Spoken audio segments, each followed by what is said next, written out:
What's going on, everybody? Ian back with another video.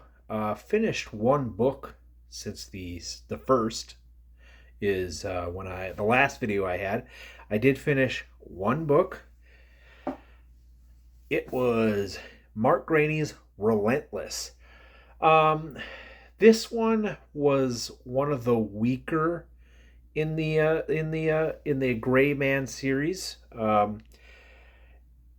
It, I can't really, man. I read it a few. I finished it on the seventh, and I can't really tell you what it really was about.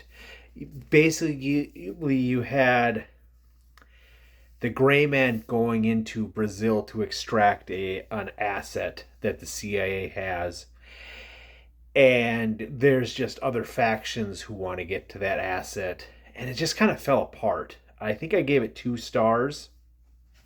Um, Definitely one of the weaker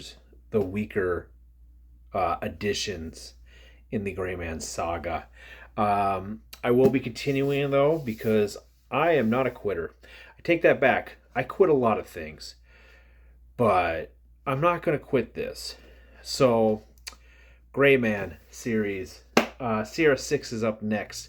Not sure when I'm going to get to it because I've got quite a few books um, to read. Right now, I'm continuing with the Echo Saga. We've got the Kingdoms of Bone, Book 5. Just another middle book, because I believe this series is broken up into 3 trilogies. So this is the middle book. There is one plot line in here that I'm not liking. I think there's 3 or 4 plot lines, but not really caring for one of the plot lines in here. That I kind of wish that you would hurry up and figure that out. Uh, I don't know, but very much enjoying that series. Can't really talk too much about it. I did a video on his first book where I talk a lot about it, but I can't talk about this book because it is the fifth, and even though it's technically the second in that trilogy, still there's a lot of spoilers that I don't want to really. I highly recommend it. But yeah, I am listening to 2 books and then also picking up and reading a few of whenever I have time. I've got Douglas Preston's Extinction here. Um, One of the newer books in the Preston Library, I should say. If you don't know Douglas Preston, him and Lincoln Child, they are co-author a bunch of books. The Pendergast series is very popular. Um, so what this one is about, basically, think Jurassic Park with mammoths, except for it's not really Jurassic Park. They like to compare it. And the characters in the book like to compare it to Jurassic Park, but they beg to differ. Basically, it's just a wildlife park in Colorado where they've brought back some mammoths, a giant sloth, and a few other non-predator animals. They removed the aggressive gene in all their animals, so they're just walking around the park, and rich people can go and experience that because fuck the poor. Yeah, so rich people can go and experience the amazingness that park is. Well, I haven't gotten to the point because I'm in the middle of right in the middle of it is basically a terrorist, not a terrorist group, I should say, like more of a eco-terrorist group, has infiltrated the park, killed a few of the hikers, and is actually, yeah, causing a lot of havoc. And we follow this she FBI, she might be, I think she's FBI agent, and then a local town sheriff into the park to find out what the hell is happening. It's pretty good. Pretty good. All right. And the last book that I am reading is going to take a few people by surprise because I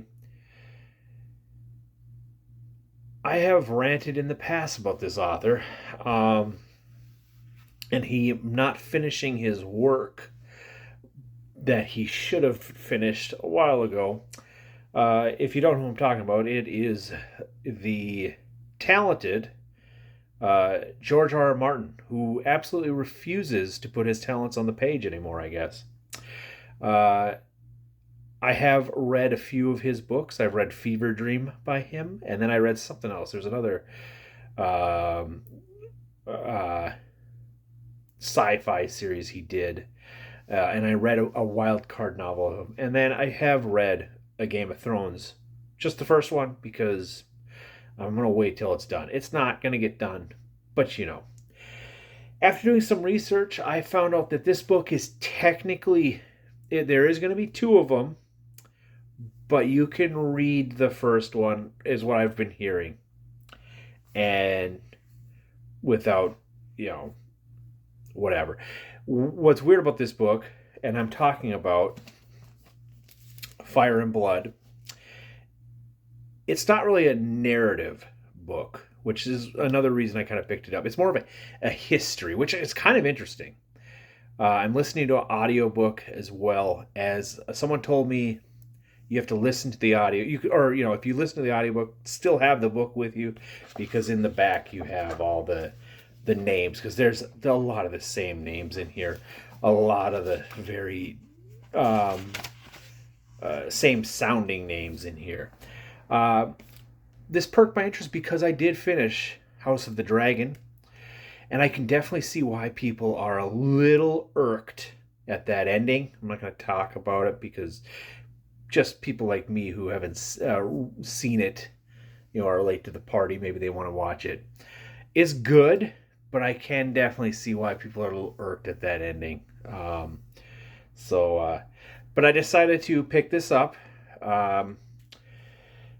Just because it's something that it's a history book. It's not like a narrative, which I thought was really weird. So I decided I'm going to try it, and I have been, there's going to be another one called Blood and Fire, but that's probably not going to get released. But I heard, since it's not really a narrative book, more of a history book. I keep on saying that. You can read it as a standalone. Anyways, that's it. After all this stuff, there is a big reading project that I'm going to be partaking in.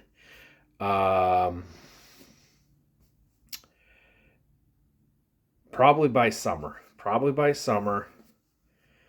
Patrick Rothfuss, another person who just refuses to put words to page. But I've just heard great things, and I want to see what this is. So, The Name of the Wind, that's coming up this summer. Stay tuned. I'm going to be rereading Red Rising as well, with somebody at work because he hasn't read it. So, so stay tuned for that. That is up next. All right, I'm going to bed. It's been wonderful. Have a good one, everybody.